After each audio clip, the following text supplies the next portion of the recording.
সবাই ক্লাসে গেছিল আর আমি এখানে বসেছিলাম, কারণ একজনকে এখানে থাকতেই হবে ঘন্টা দেওয়ার জন্য।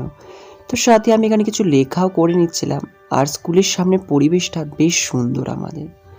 এখন টিফিনের সময় সব বাচ্চারা বাইরে খেলাধুলা করছে। আমরাও সেই সময় বেরিয়েছি খাওয়ার থালা ধুতে। তো আমরাও খাবারটা স্কুল থেকে খেয়ে নিই।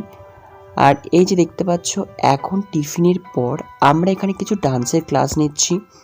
তো এখানে মোটামুটি আমরা অনেকেই ছিলাম। আর বেশ কিছু স্টুডেন্ট তারা নাচ জানে, তারা আমাদের দেখাচ্ছিল যে কোন কোন নাচে জানে।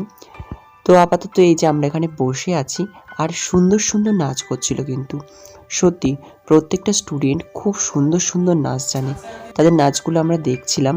তো অনেক সুন্দর নাচ জানে। আমরাও হয়তো ছোটোবেলাতে এরকম নাচ পারতাম না, কিন্তু এখনকার স্টুডেন্টরা পারে। আর দেখতে পাচ্ছ এখন আমাদের মোটামুটি কমপ্লিট আজকের দিনটা। তো এখন বাড়ির পথে, সবাই বাড়ির পথে রওনা দিয়েছি। টাটা।